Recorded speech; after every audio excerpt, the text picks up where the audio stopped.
it going, everybody? I am still in Los Angeles. Tomorrow is May Day, and there's supposed to be a huge protest in Los Angeles where Trump supporters are going to show up and counter-protest the May Day protest. I actually don't know what's going to happen, but I was advised to stick around because LA could get pretty crazy. But this video, I want to talk specifically about the rise of the alternative left. Now, I am not the first person to use the term alt-left. It has been used before. Many people don't like using it. I don't know what the whole issue is. But I'm going to use this. I'm going to use alt-left in most of my discussions from this point forward, simply because, I've talked to a few friends, and I think it's important that we draw a distinction between moderate liberals, classical liberals, and these fringe groups that don't do research, that accuse everyone of racism. There are two far fringe groups, right? The alt-right, which is people like Richard Spencer, Identity Europa. They are white nationalists. They believe in the white ethno-state. That is the alt-right. For a long time, people were using alt-right to mean new right or not the traditional conservative. A lot of these people were a bit socially liberal, a bit fiscally conservative, almost like the libertarian community. But once it became apparent that leaders in the alt-right were white nationalists, many people disavowed and pulled away from the term. Now, the left still uses the term alt-right as a blanket statement for most young Trump supporters, and that's incorrect. In the article that came out the other day with the OK hand sign from Cassandra and Mike Cernovich, it said that they were two members of the alt-right.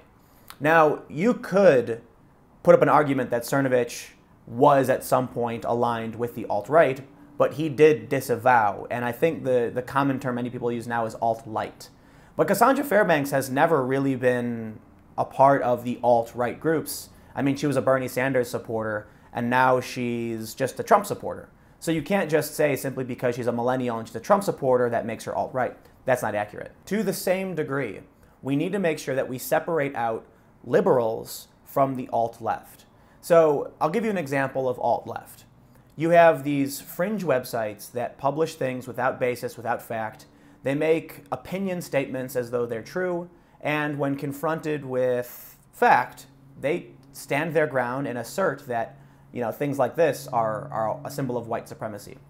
Now, a moderate human being, center-left, center-right, liberal, conservative, they'll do a Google search. They'll search this stuff and they'll figure it out. But anyone, at least in my opinion, who is going to disregard fact and just assert a truth is an extremist. It's a fringe group. We can look at other groups like By Any Means Necessary.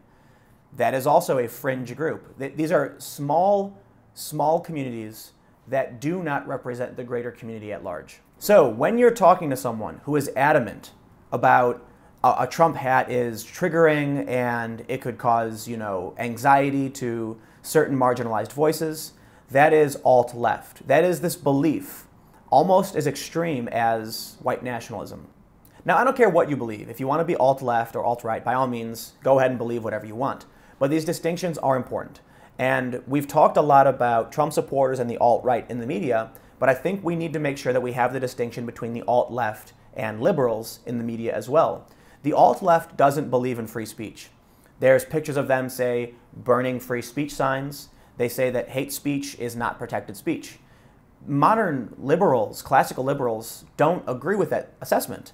They believe that free speech should be protected. There was a guest on CNN, I don't remember his name, but even CNN's liberal guests say Ann Coulter has a right to speak. Bernie Sanders, Ann Coulter has a right to speak. Bill Maher, Ann Coulter has a right to speak. The left supports free speech. The alt-left does not.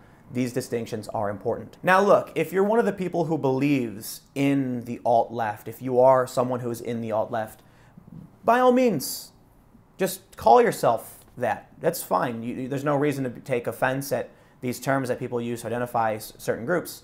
I was in an argument with someone who called himself a race realist in Berkeley, and I showed them the definition of the word racist, someone who holds prejudice against other races or who believes their race is superior.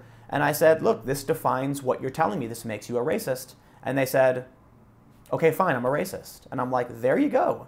Look, if you are racist, if you are alt-left, if you are alt-right, you shouldn't have any problem being proud that you align with these groups. And for people who are in the political sphere, I know a lot of people just sort of mix all of the left together, and I don't think that's fair. I had a conversation with some friends about where I fall on the political spectrum, and I've always considered myself fairly moderate.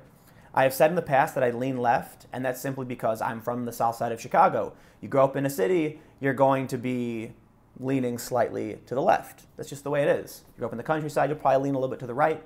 But what they told me was, no, you're a liberal. And after talking with Dave Rubin, I think that might not be an entirely fair assessment. I think center-left for what I am might make more sense because I'm moderate on a lot of issues. I'm conservative on some issues, but I think I do fall slightly left of center. And so the reason I'm doing this video is because when people ask me what my leaning is or what my politics are, because of the current atmosphere and the way we define words, there's no real way for me to explain what I am. Because when you tell someone that you lean left or you're liberal or something, they're going to align you with the alt-left. And that makes no sense.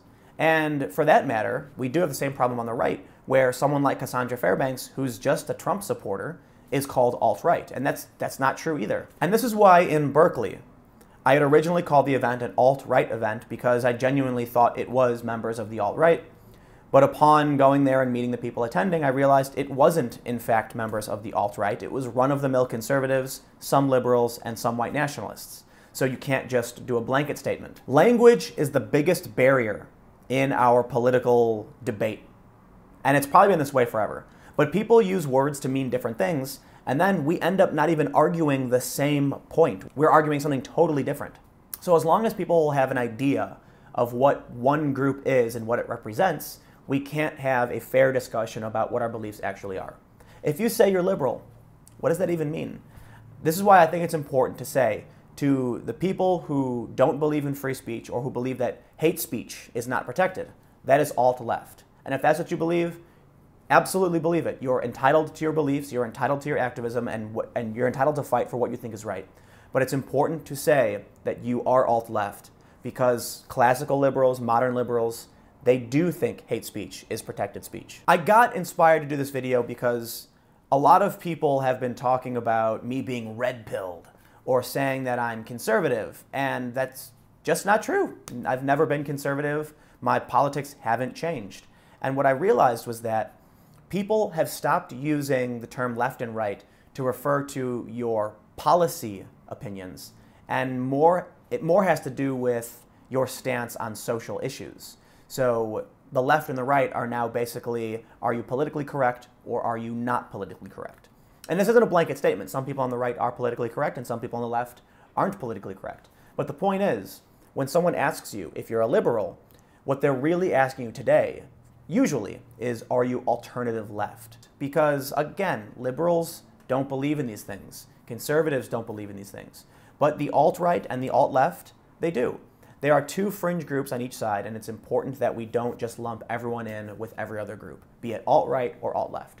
That being said, tomorrow, May Day, and I will be covering it on the ground, breaking news, so stay tuned for more videos, breaking news clips tomorrow. So I don't know if I'll have a video tomorrow up at 6 p.m., but I'll probably be live streaming or posting breaking news clips to YouTube. So stay tuned, click the like button because it seriously helps the channel, comment below, let me know what you think. Let's expand the discussion because I've got another video planned where I talk about the language of the left and the language of the right and how these political arguments can actually be solved if we just define our words better. So with that, I will bid you all farewell. Thank you all so much for watching. I'll see you tomorrow.